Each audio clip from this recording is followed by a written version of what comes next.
which features porcupine fish helmets worn by warriors from Kiribati, a small island nation in the Indian Ocean. Let's get started. In the 19th century CE, the Pacific Island warriors of Kiribati, a scattered chain of atolls and reef islands across the central Pacific Ocean, donned one of the most extraordinary pieces of battle attire the world has ever seen.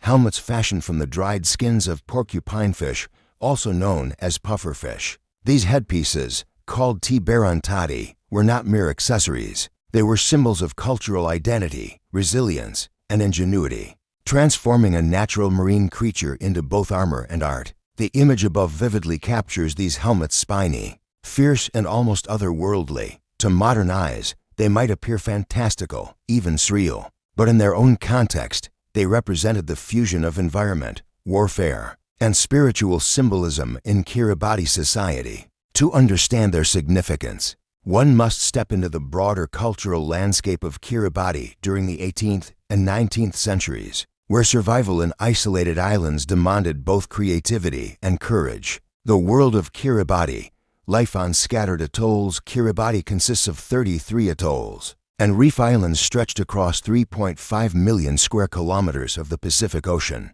Life here was shaped by scarcity, limited land, fragile ecosystems, and constant dependence on the surrounding sea. Every resource was maximized, whether it came from coconut palms, pandanus trees, or the coral reefs that teem with fish. The ocean was more than a food source.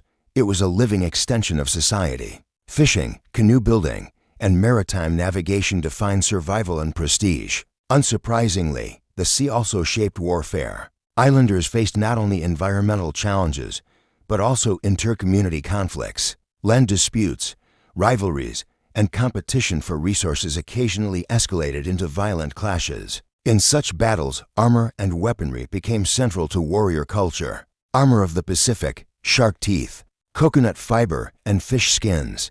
Kiribati stands out in the Pacific for its remarkable warrior equipment. Unlike the great wooden shields or spears of Polynesia, Kiribati warriors developed armor made from coconut fiber. This fiber, when woven tightly, created a surprisingly resilient material capable of resisting slashes and blunt strikes. Warriors would wear full suits of woven armor, covering their torsos, arms, and legs.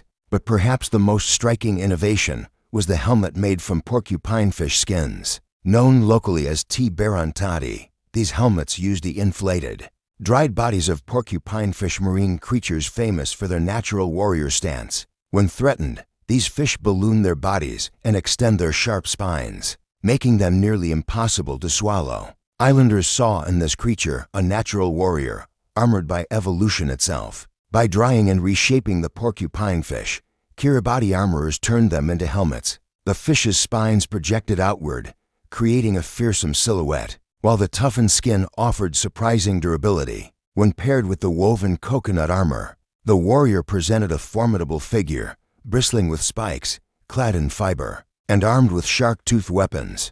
Crafting tibarantati from sea to battlefield, the process of creating one of these helmets was meticulous and labor-intensive. Fishermen would first capture porcupine fish from the reefs. Once caught, the fish were killed, inflated, and carefully dried in the sun. This drying preserved both the skin and the spines, leaving the hollow body intact. The head and body cavity were then reshaped into a helmet form. Openings were cut for the face and neck, while the rest of the fish's body provided a protective dome. Over time, artisans perfected the shaping, making helmets that fit snugly while still intimidating opponents. The spines served both practical and psychological roles. Practically, they could deflect glancing blows from enemy weapons. Psychologically, they made the wearer look almost superhuman, a fusion of man and sea creature, an embodiment of the fierce and untamable ocean itself. The battlefield presence.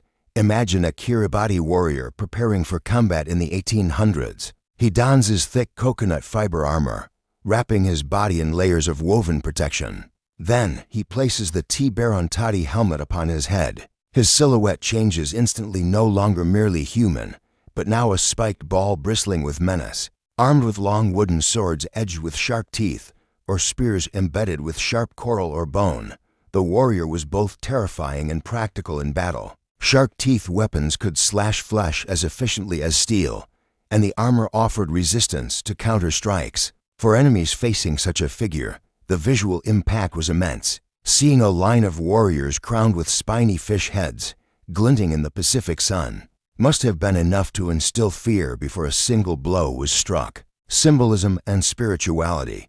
Beyond physical protection, Tiburon-Tati held symbolic weight. The porcupine fish was a creature that defended itself by transforming, swelling with water and bristling with spikes. To wear its skin was to channel its defensive power, resilience, and intimidation. In Kiribati cosmology, the ocean was filled with powerful beings and spirits. Warriors wearing these helmets might have been seen as merging with the essence of the sea, drawing strength not only from the fish itself but from the spiritual world it represented. The helmet thus became both armor and amulet, a physical shield and a spiritual protector. It embodied a worldview where nature, humanity, and spirituality were deeply intertwined. Encounters with the outside world.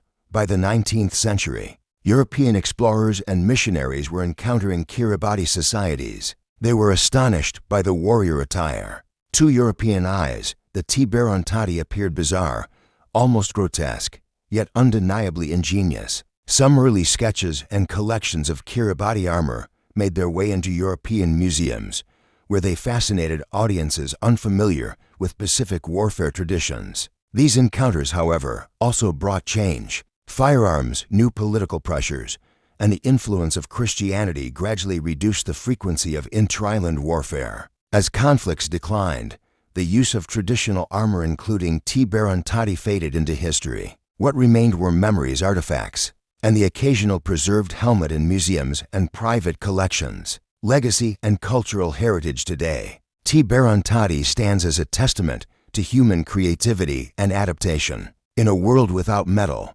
Kiribati Islanders crafted some of the most remarkable and visually striking battle gear ever devised. Their ability to transform natural resources, coconut fiber, shark teeth, porcupine fish skins into effective military equipment reveals both ingenuity and a profound respect for their environment. These helmets also carry lessons for modern societies.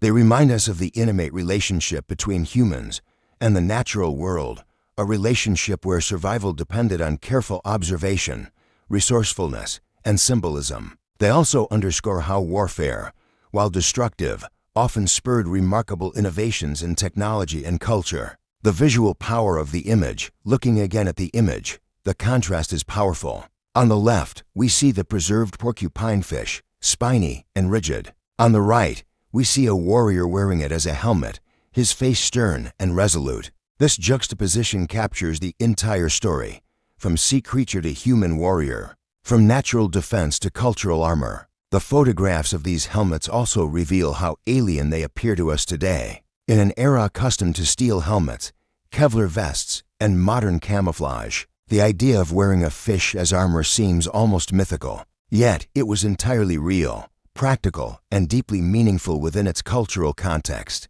Conclusion: Tiburon-Tati as living history. The Tiburon-Tati helmet is more than a curious artifact. It is a window into a world where people thrived on tiny atolls in the vast Pacific, forging identities and defenses out of what the ocean provided. It is a story of warriors who became extensions of the sea itself, clad in spikes, armed with shark teeth, and guided by ancestral spirits. In the 19th century, these helmets stood as symbols of Kiribati's ingenuity and cultural resilience. Today, they survive as treasures of world heritage, reminders that even the most unusual and seemingly impractical inventions can hold deep meaning when rooted in the environment and spirit of a people.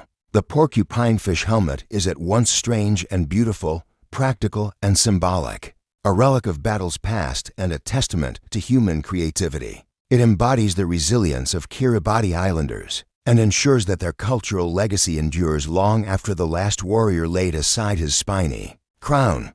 Thank you for watching. Remember to subscribe if you haven't already, and I'll see you next time.